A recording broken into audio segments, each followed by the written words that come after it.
Quero falar um pouquinho da ressurreição.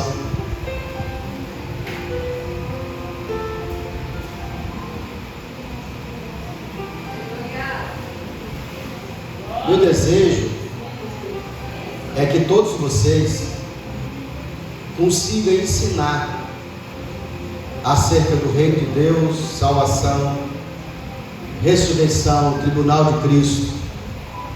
Essas coisas elas têm que estar em nosso coração, a gente tem que ter clareza, porque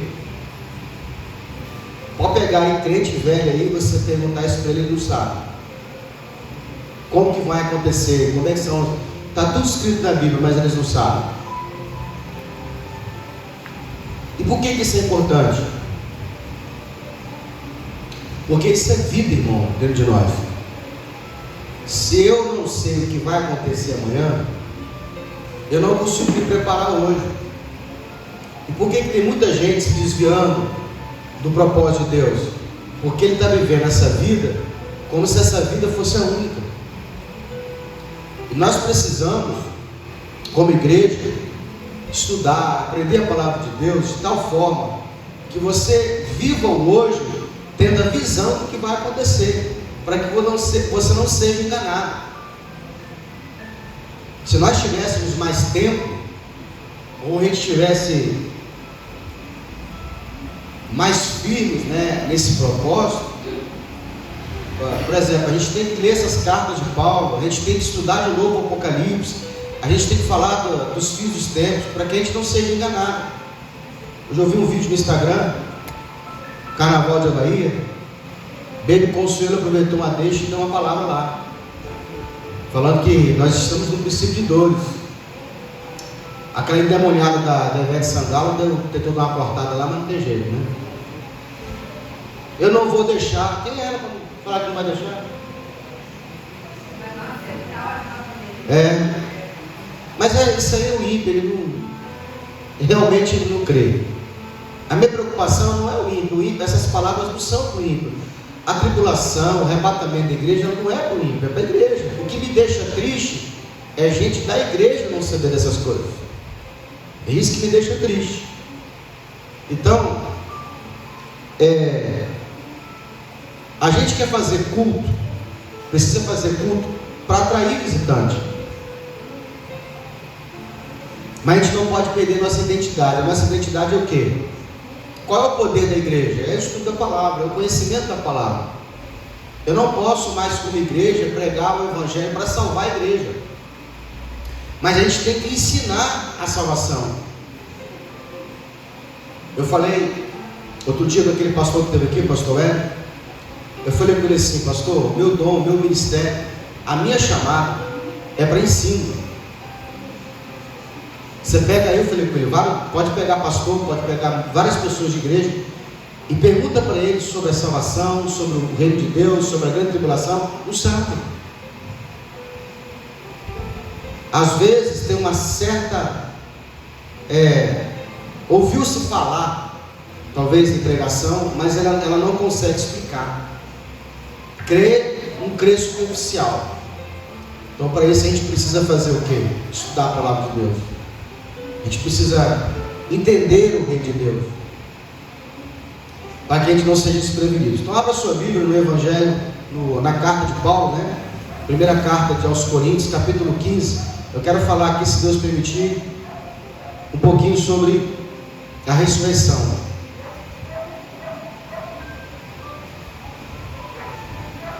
A gente vai ler esses textos, porque não tem como eu pregar isso aqui, eu tenho que ler e explicar. 1 Coríntios, capítulo 15. Nós vamos ler o 15 todinho. Esse capítulo 15 de 1 Coríntios, todo ele fala sobre a ressurreição. Então vamos lá. Também vos notifico, irmãos, o evangelho que vos tenho anunciado, o qual também recebeste, o qual também permaneceis, pelo que também sois salvos, se retiveres tal como vos tenho anunciado, se não, é que creste em vão. Então qual é o evangelho que Paulo está falando? O evangelho da salvação. Quantos evangelhos nós temos? 3. Quando alguém te perguntar, ou você pode perguntar para o crente: são quantos evangelhos? Ele não sabe. E por que é importante, pastor, eu entender isso, eu saber isso? Porque quando você estiver lendo a Bíblia, eu creio que você está lendo a Bíblia, você vai se deparar, porque a Bíblia, irmão, ela não está em ordem cronológica, ela não está nos fatos da forma que ele acontece. A Bíblia não é um filme que você pega do começo, vai até o final e no final. O livro de Apocalipse não é o final de tudo. Gênesis é o começo, mas o que Deus fez? Ele pegou a história e misturou toda ela. E deu o Espírito Santo para quem tiver o Espírito de Deus, que entenda. Então a gente vai lendo a Bíblia, vai estudando a palavra de Deus, a gente vai colocando aquilo o fato, as coisas que estão acontecendo na sua ordem. Por isso que é importante estudar. E por que é importante eu saber que tem 3 evangelhos? Porque quando você estiver lendo a Bíblia, você vai se deparar com um evangelho falando da salvação. Só que você tem que entender que a mesma Bíblia também fala do evangelho chamado Evangelho do Reino. E as coisas que se aplicam ao Evangelho do Reino, você não pode aplicar ao Evangelho da salvação. Se você misturar as duas coisas, você cria uma seita. E aí você vai ter a igreja proibitiva. Pastor, o que é uma igreja proibitiva? É uma igreja que prega: quem usa brinco não vai para o céu, que quem está pecando não pode cear. Eu durante muito tempo eu estudei a Bíblia nessa visão.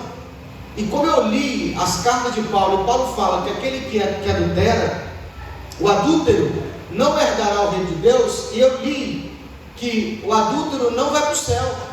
É assim que eu lia, porque eu imaginava que reino de Deus e salvação e céu era uma coisa só.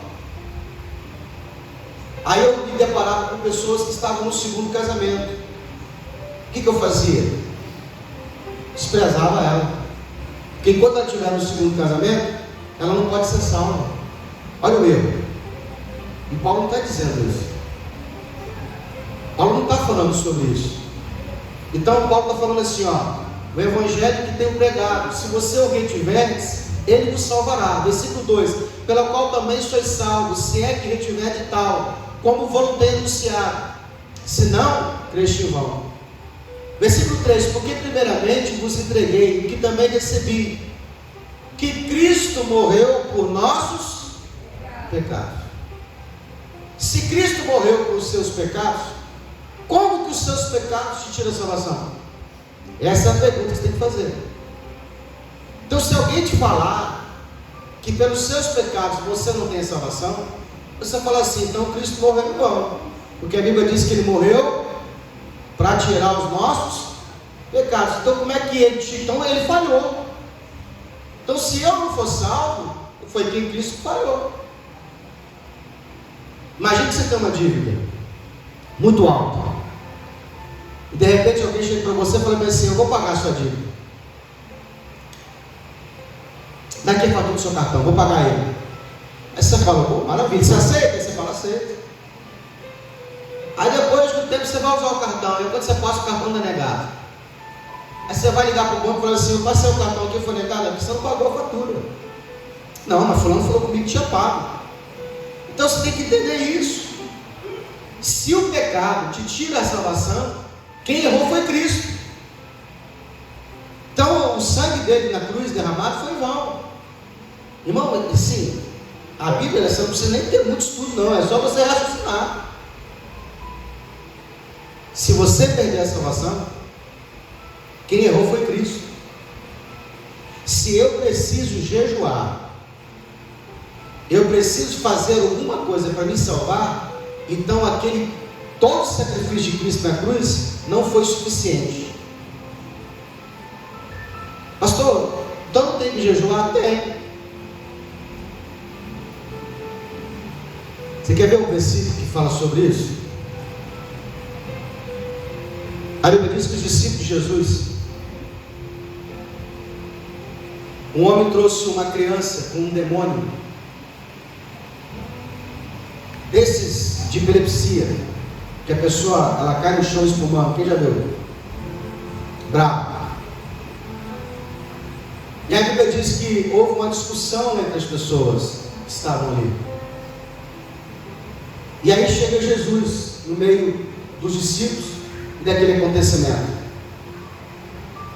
E aí o pai do menino vai até Jesus e fala assim: o senhor consegue? O senhor pode tirar, pode curar meu filho? Jesus vira para os discípulos e fala assim: ó geração incrédula e perversa. Diga comigo: incrédula e perversa. Diga comigo: incrédula e perversa. Até quando sofrereis ainda? Jesus chega ali, ora para o menino, tira o demônio, despede o homem. E a Bíblia diz que os discípulos chegam em casa e perguntam assim: por que nós não conseguimos tirar o demônio? Jesus vira para ele e fala bem assim: essa casca não tem demônio no texto original. Esse tipo só sai com jejum e oração. O que a igreja entendeu? Que para eu expulsar demônio, eu preciso estar jejuando e orando. O demônio sai por causa do jejum e oração? Ele sai com jejum, o demônio só sai com jejum e oração? Por que Jesus disse que esse tipo, essa casca só sai com jejum e oração? Porque quando você jejua e ora, você tira a incredulidade da dentro de você. Então, quando eu jejuo, quando eu oro, quando eu leio Bíblia, quando eu venho para a igreja, a minha fé aumenta. E eu preciso de fé para vencer os obstáculos. Muitas das vezes, você só não consegue vencer o seu problema, as suas dificuldades, não é por causa do poder que te falta de Deus. É porque Deus só pode operar por meio da fé. Deus só pode me dar o que eu estou pedindo porque eu tenho que ter fé. Às vezes, pastor, mas eu tenho fé, mas você duvida, fica oscilando.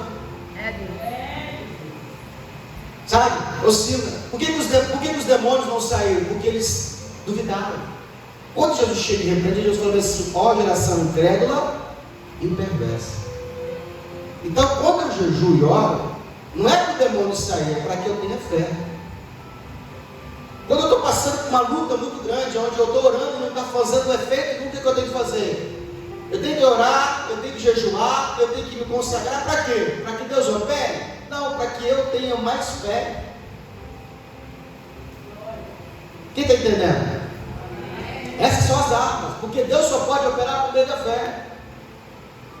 Eu mexi com campanha muito tempo, eu percebi que a igreja, os irmãos da igreja não recebiam vitória. Mas impressionantemente o ímpio vem lá de fora, pega, chega aqui, faz a campanha e é missionário. Por quê? Porque chega um determinado momento que é tão natural as coisas de Deus, que às vezes o crente ele duvida. Mas o ímpio chega de fora e fala o quê? Não, eu creio que Deus vai fazer. Já chega batendo no peito, falando que não merece. Ó, ativando a graça. Ele chega aqui e fala assim: realmente eu. Pode perceber, irmão, as pessoas que mais são abençoadas por campanha são pessoas que não são da igreja. Versículo 3: porque primeiramente vos entreguei também recebi que Cristo morreu pelos nossos pecados, segundo a Escritura, o que foi sepultado, e ressuscitou ao terceiro dia, segundo. Para você ser salvo, você precisa crer nisso, que Cristo morreu e foi ressuscitado. Com um detalhe, diga assim: qual, pastor? Ele não morreu como Deus e não ressuscitou como Deus. Ele morreu como homem e foi ressuscitado por Deus. Você tem que crer nisso. É muito importante isso aí. Todas as obras que Jesus fez, todos os milagres que ele fez como homem, mostrando que você também pode fazer. Você precisa ativar esse poder que nos está disposto.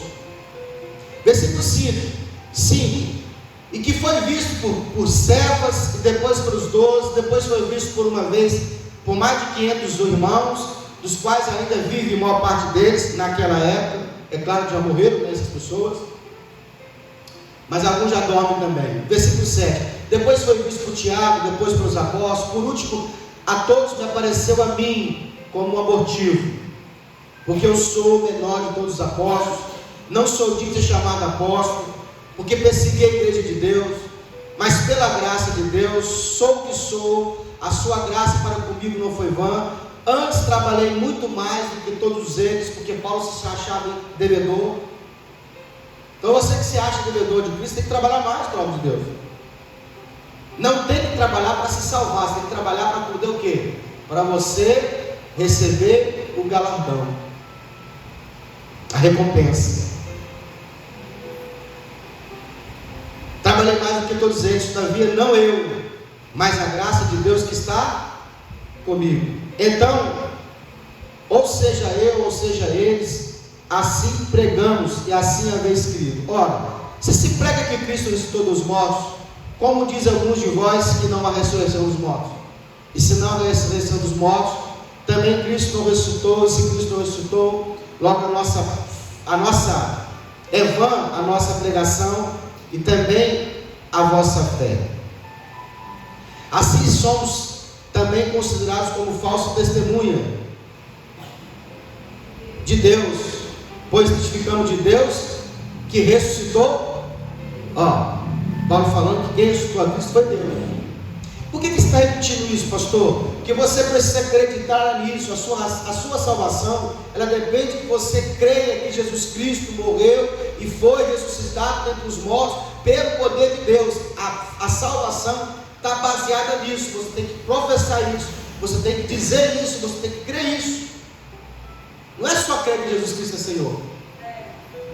Paulo fala que se confessares com a tua boca, crer com o coração, que o quê? Professar o quê? Crer o quê? Que Cristo é Senhor, que foi morto, que ressuscitou, que foi ressuscitado dentro dos mortos pelo poder de Deus. Essa é o evangelho da salvação. Nisso se baseia a salvação. Paulo repetindo aqui. Porque se os mortos não ressuscitam, também Cristo não.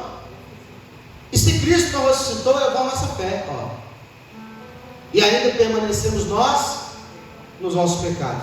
E também os que dormem ou dormiram, Paulo está falando dos que já morreram, porque a Bíblia ela tem uma ordem, uma regra de não imputar mais a morte a quem está justificado pela fé. Você nunca vai ver a Bíblia dizendo que quem está justificado pela fé está morto, porque justificado pela fé é que o pecado foi perdoado.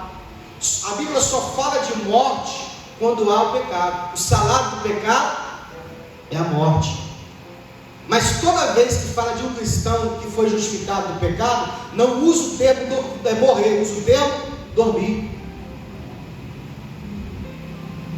A primeira vez que a Bíblia usa o termo dormir para quem morreu foi com Adão.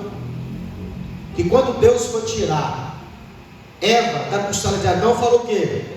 E a Bíblia diz assim, e Deus enviou sobre Adão um profundo sono. Você acha que ele dormiu? Deus matou ele, irmão. Matou. Para tirar a costela e dela fazer Eva. Depois ressuscitou ele. Mas por que não usa o termo matou, morreu? Porque Adão não tinha pecado. Na ceia, Paulo fala bem assim, por isso que os que não sei, ou não sei o direito, há entre vós muitos fracos e muitos que dormem, ou seja, crentes que morreram. Tem essa diferença na Bíblia.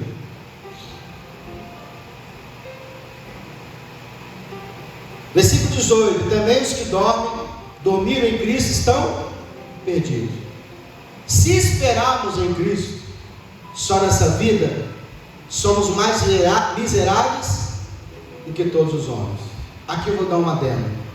Paulo fala bem assim: se você que está hoje na presença de Deus, servindo a Deus, você serve a Deus só para essa vida, você está servindo errado. A nossa esperança tem que estar depois da morte. Você tem que entender que você tem vida eterna, que esse momento que chegar o tempo de alguns dormirem, o corpo morrer, é só um momento, vai ser ressuscitado. Isso tem que estar dentro de nós, isso tem que estar claro em nosso entendimento. Por quê? Porque você vai viver eternamente. Não é só essa vidinha. As pessoas que não têm essa fé, não têm essa visão, eles estão aproveitando essa vida. Você vai pegar um jovem que não conhece a Cristo, ele fala o quê? Eu tenho que aproveitar a vida. Eu tenho que botar para quebrar. Eu tenho que pular o carnaval, eu tenho que beijar todas as bocas. Eu tenho que aproveitar, porque eu só tenho essa vida. E nós, que temos a esperança de que haverá uma nova vida, um reino de paz, um reino de justiça, uma vida eterna com Deus, a gente está abrindo mão dessa vida para pegar uma vida vindoura. Então, toda pessoa que crê que tem vida eterna, ele tem que entender o seguinte: eu abro mão dessa para que eu possa pegar uma melhor. Então eu deixo de viver essa vida, porque o Evangelho, servir a Deus, você tem que entender isso. É o que? É deixar por um momento de viver essa vida, para que eu possa trabalhar com Cristo, para que quando Ele voltar eu viva a eterna. As pessoas que estão vivendo essa vida, se tiverem sido alcançadas pelo sangue de Jesus, quando vier a próxima, vão ter que trabalhar, vão ter que pagar, vão ter que prestar conta dessa nova vida. Então, quando você entende isso, você fala assim: poxa, por que eu agora não posso mais usufruir dos pecados deste mundo? Eu tenho que me abster dos prazeres deste mundo. Não é que você vai perder a salvação, é porque você já é salvo. É porque você vai ter um dia que você vai estar diante do tribunal de Cristo e prestar conta de tudo que você está fazendo. Estava hoje conversando com um rapaz que está afastado.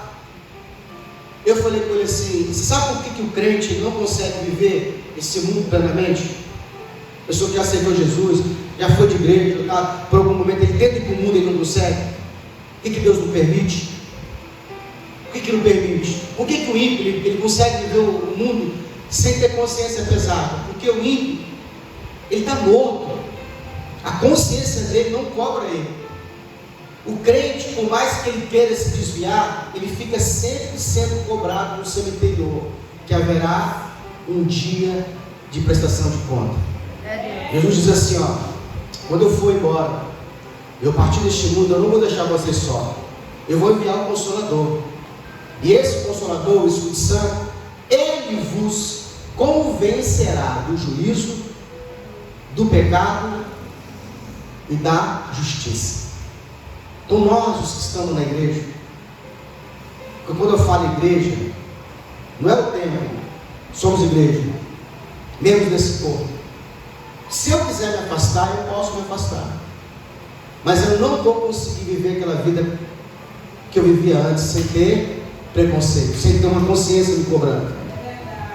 A verdade é que o ímpio, ele vive plenamente, mas a pessoa que foi alcançada por Cristo, ele sempre tem dentro dele uma cobrança. Uma hora isso vai, a conta vai chegar. É desse jeito. Por isso Paulo fala assim: olha, se nós vivemos essa vida, se nós seguimos a Cristo só para essa vida, somos o mais miserável de todos os homens. Ou seja, tem que ter consciência, nós temos que ter consciência que haverá uma prestação de conta. Vai chegar um momento onde eu vou ter que prestar conta daquilo que me foi confiado, do tempo que me foi ofertado, porque Deus não te salvou para você viver essa vida, Deus te salvou para você viver a vida de Deus. Eu preciso viver o propósito que Deus tem para mim.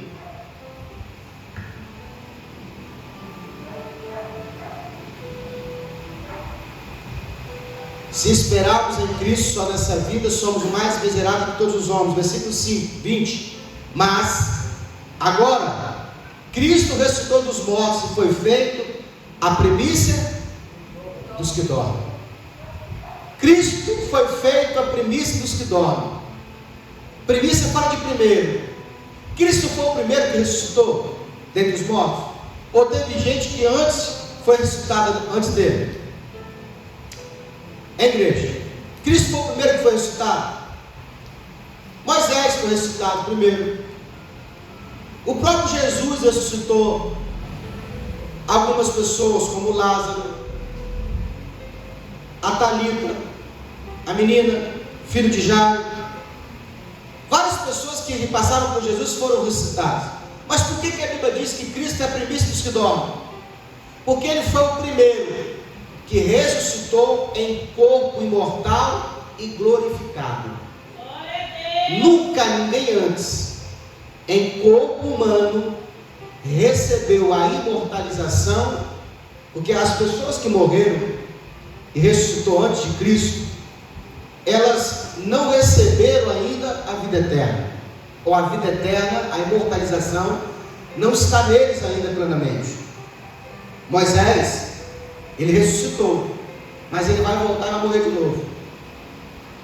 Mas Cristo, ele foi o primeiro que foi ressuscitado dentre os mortos, passou por um processo de imortalização. E é isso que nós temos que entender. Você tem que entender isso, que quando você morrer, se você morrer, porque pode ser que você esteja vivo quando Cristo voltar, se você morrer, quando você for chamado da sepultura, a Bíblia diz que o seu corpo que foi desfeito, foi comido pela terra, ele vai ser refeito. Cada parte do corpo que a terra comeu vai ter que ser refeita. O nosso espírito, que envolve a alma, ela fica guardada no segundo céu, ela vai voltar para o corpo. Então, as pessoas que morreram salvas, elas vão ser ressuscitadas. Então, se nós tivermos aqui no período que essas coisas acontecerem, você vai ver pessoas que morreram salvas, que vão andar pela terra, vão voltar. Se tiver parente que morreu, ele vai bater na sua casa.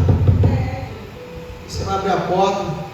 Ai, meu Deus, o que houve? Ai, Jesus, é mamãe. Amor, vem cá, corre aqui. Tem uma mulher igualzinha a mãe. Aí seu marido vai ver, não vou lá não. Já não gostava dela viva, agora que ela está morta. De repente você está em casa, hein? Você vai abrir a porta, seu irmão, seu tio, seu vizinho, marido. Aí você vai, meu Deus, Jesus, o que é isso? Essas coisas, esses sinais, eles vão anteceder o arrebatamento da igreja.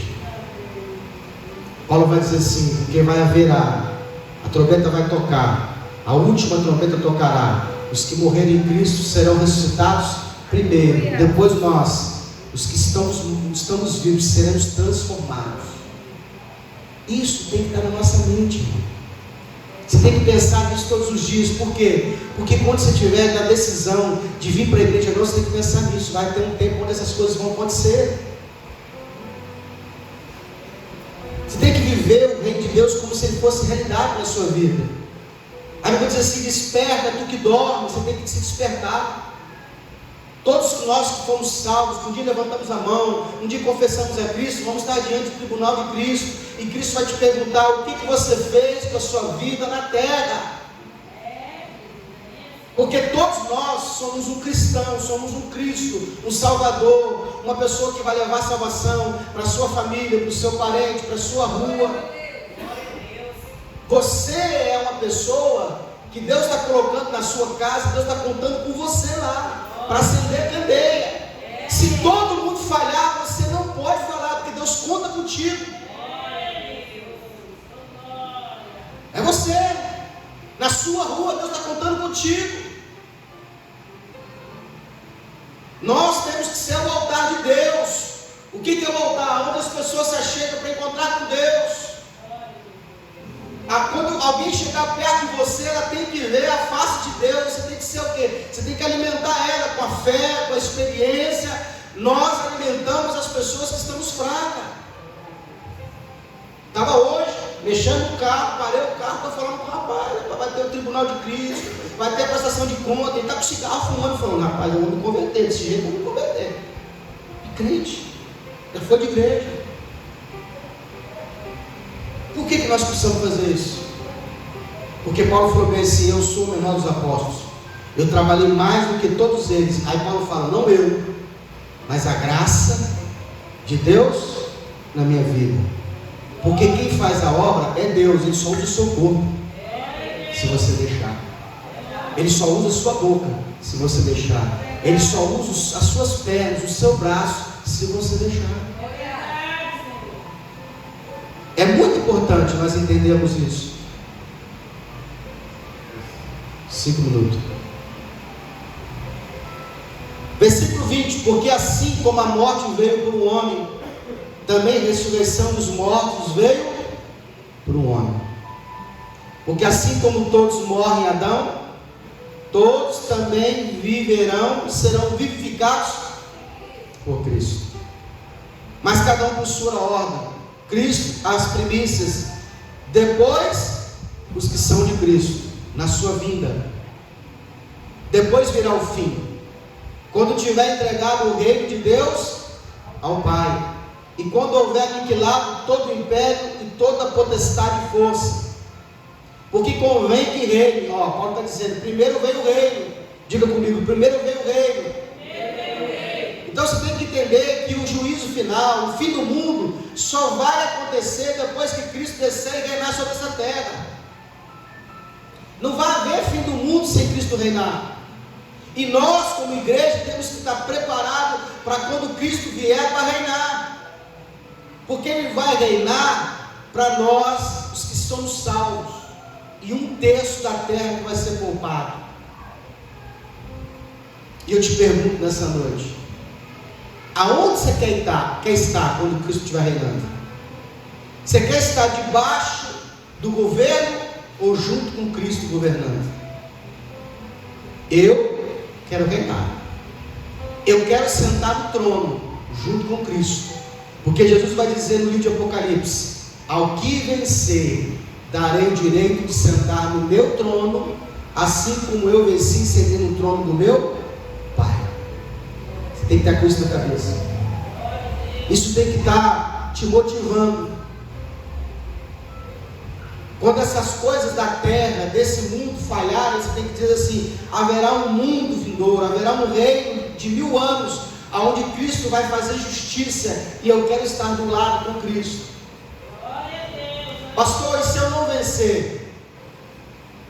Para o inferno você não vai. Diga comigo, para o inferno eu não vou. Nunca mais.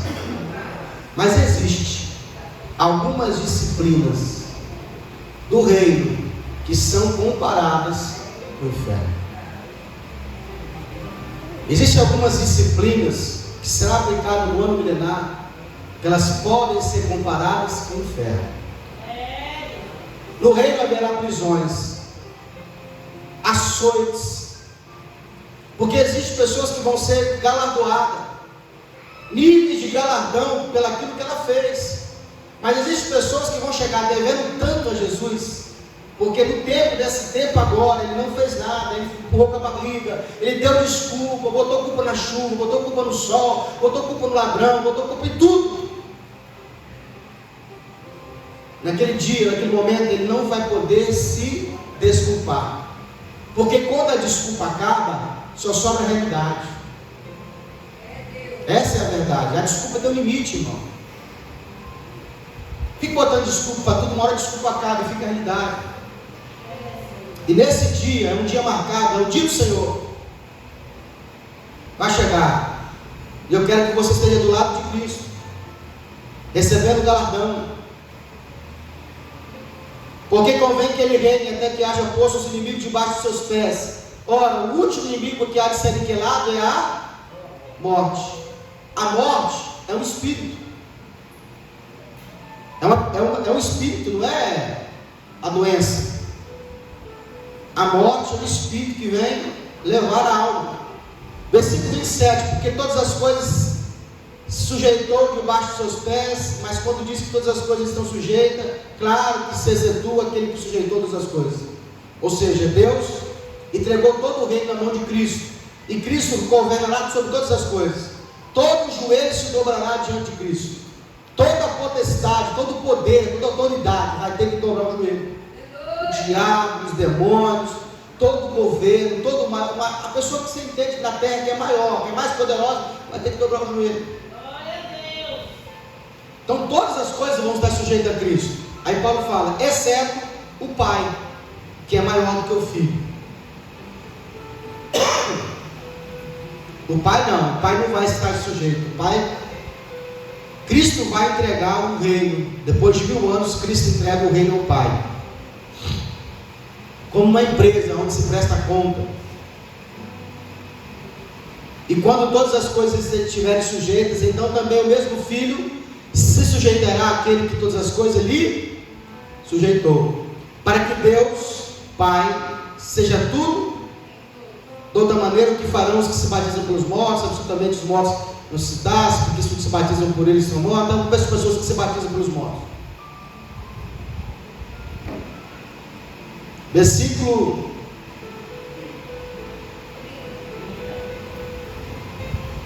Peraí, deixa eu pular aqui um pouquinho aqui.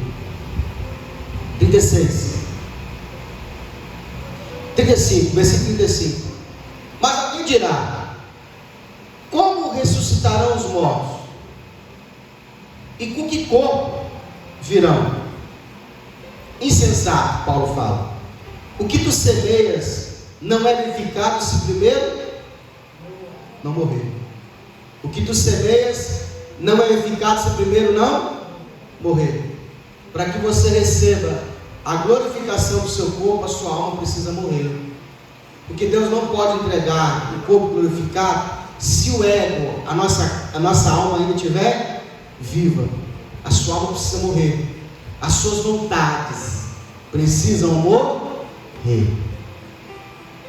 Ah, pastor, eu fui no culto que eu estava com vontade. É justificável isso? Que amanhã você também não vai estar com vontade de trabalhar, mas você vai levantar e vai, por causa do dinheiro. Senão, se o patrão te manda embora, você pensa no seu dinheiro. Então, se o dinheiro te faz você fazer coisas que você não quer, por que você não pode fazer o que a sua carne não quer para agradar a Deus? Você precisa aprender a negar a si mesmo. Você precisa aprender a fazer coisas que você não quer para agradar o Senhor. Você precisa aprender a dizer não para as suas vontades e sim para a vontade de Deus. Quem está levantando às 3 da manhã para orar, está fazendo a vontade de Deus ou a vontade da carne?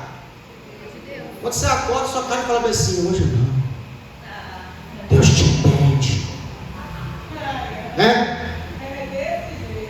Irmão, eu tenho que levantar com louvor aqui na mão, orar em pé, ir no banheiro, tomar uma água, cantar o hino para depois dobrar o joelho. Se eu dobrar o joelho depois que eu acordei, eu deito de novo, tá bom?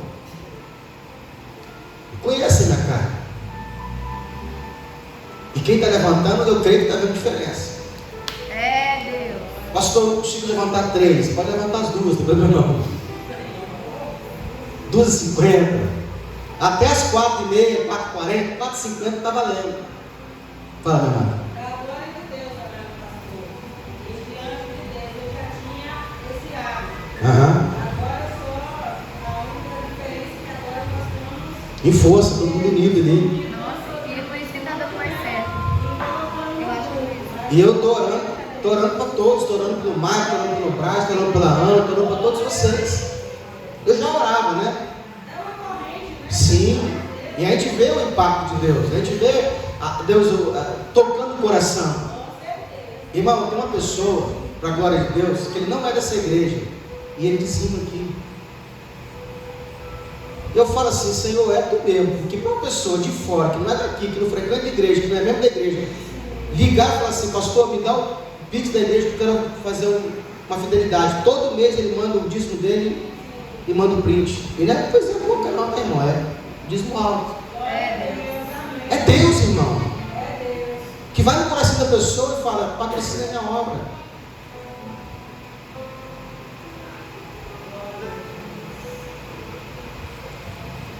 Versículo 37: enquanto semeais, não semeias no corpo que há de nascer. Você não semeia no corpo que há. Tudo que você faz para Deus, você não vai conseguir ver qual vai ser a recompensa. O que nós fazemos para Deus é só a semente. Se você pudesse ver, irmão, qual é a recompensa, você deixaria tudo nessa vida para servir a Deus? Tudo. Não existe nessa terra nada que você esteja experimentando de prazer que se compara com o que há de ser revelado. Paulo viu. Paulo foi lá. E Paulo voltou e falou bem assim: olha, deixa eu falar uma coisa com vocês. O que eu vi. Paulo vai dizer assim, não sei se foi no corpo ou fora dele. Não sei se foi um sonho, Paulo vai dizer. Não sei se foi uma visão na carne. Eu sei que eu vi. E me foi proibido, Paulo fala, de contar. Mas Paulo vai dizer assim: olha, a mente não pode imaginar. Se você fechar os olhos agora, Paulo está dizendo, você não vai conseguir imaginar com a sua mente. O seu coração não pode sentir as coisas que eu vi. Ele fala bem assim: não tem nada nessa terra que pode se comparar com as coisas que estão preparadas para aqueles que amam a Deus. Eu acho, creio eu, que a maior dor que a pessoa que foi salva tiver diante do tribunal de Cristo vai sentir, não é por não receber o galardão, é ver o que perdeu, trocou. Ele vai olhar para a vida dele, 90 anos, 50 anos, 100 anos nessa terra, e a eternidade diante dele, ele não vai poder usufruir, aquilo vai corroer ele por dentro. Então Paulo fala, não tem como comparar, nada que você está sofrendo agora, nenhuma prisão, nada que você estiver sofrendo agora pode se comparar com a recompensa que virá sobre nós. Então Paulo está falando, o que você semeia na carne, não tem nem comparação com o que há de você colher. O simples grão, como o trigo que de outra sorte se semeia. Você pega uma semente de trigo, lança na terra, quando nasce o pé de trigo, pode comparar? Você pode fazer uma comparação com a semente? A árvore pode ser comparada com a semente? Não pode. Braz, dá um toque aí, está começando a aula. Mas Deus dá-lhe o corpo que quer a cada semente do seu próprio corpo. Nem toda a carne é a mesma carne, mas uma é a carne dos homens, outra carne dos animais, outra carne do peixe, outra carne das aves. Há corpos celestes, corpos terrestres, mas uma é a glória do celeste, a outra do terrestre. Uma é a glória do sol, a outra da lua, a outra a glória das estrelas, porque uma estrela difere em glória a outra. Assim também, versículo 42, assim também a ressurreição dos mortos, semeia esse corpo incorruptível, em corrupção, ressuscitará em incorrupção. Você está servindo a Deus nesse corpo corrupto. Pastor, o que é o corpo corrupto? Bate no peito assim e fala assim: meu corpo é corrupto. Bate no peito e fala assim: meu corpo está em corrupção. O que é isso? É que no seu corpo você tem desejos que não convêm com as coisas de Deus. Você não sente vontade no seu corpo de fazer a vontade de Deus. Você sente vontade de pecar, de fumar, de cheirar, de se prostituir no seu corpo. Então nós estamos servindo a Deus num corpo corrupto. Mas num dia você vai receber um corpo incorrupto e você vai ver o que é servir a Deus com esse corpo. Tudo vai ser mais fácil. O seu louvor vai ser melhor, a sua glória. Irmão, é como se nós apagássemos a luz aqui, se estivesse vindo a Deus no escuro, enquanto você receber o corpo de glória, você vai ver tudo claro.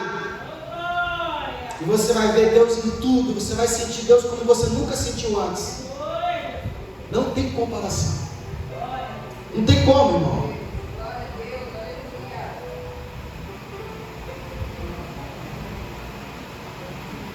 Semeia em ignominia, ressuscitará em glória. Semeia em fraqueza, ressuscitará em vigor. Semeia no corpo animal, ressuscitará corpo espiritual. Se há corpo animal, também há corpo espiritual. Assim também está escrito: o primeiro homem Adão foi feito alma vivente, o último Adão espírito vivificante. Mas não é o primeiro espiritual senão animal, também depois espiritual. O primeiro homem da terra é terreno. Nós recebemos de Adão a herança terrena. Estamos recebendo de Cristo uma herança, uma natureza celestial. Assim como trouxemos a imagem do terreno, traremos também a imagem do celestial. E agora eu digo isso, irmãos, que carne e sangue não pode herdar o reino de Deus, nem a corrupção herdará a incorrupção. Eis que vos digo o mistério: na verdade nem todos dormiremos, mas todos seremos transformados. No momento, no abrir e fechar de olhos, ante a última trombeta, porque a trombeta soará, e os mortos ressuscitarão incorruptíveis, e nós, os que estivermos vivos, seremos transformados. Porque convém que isso que é corruptível se revista da incorruptibilidade, e isso que é mortal se revista da imortalidade. E quando isso que é corruptível se revestir da incorruptibilidade, e isso que é mortal se revestir de imortalidade, então cumprir-se-á a palavra que está escrita: tragado a morte na vitória. Onde está a morte? O teu aguilhão. E onde está o inferno? A tua vitória. Ora, o aguilhão da morte é o pecado, e a força do pecado, a lei. Mas a graça de Deus, que nos dá a vitória por nosso Senhor Jesus Cristo. Portanto, meus amados irmãos, firmes e constantes, sempre abundantes na obra de Deus. Firme e constante na obra, sabendo que o vosso trabalho no Senhor não é em vão. Deixar de fumar não te dá a vida eterna. Deixar de adulterar não te dá salvação. Mas tudo que eu faço para agradar o Senhor, para cumprir o propósito de Deus, tem recompensa. Aleluia. Nosso galardão é pelas obras. Você precisa lutar pelo seu galardão. Vamos ficar de pé?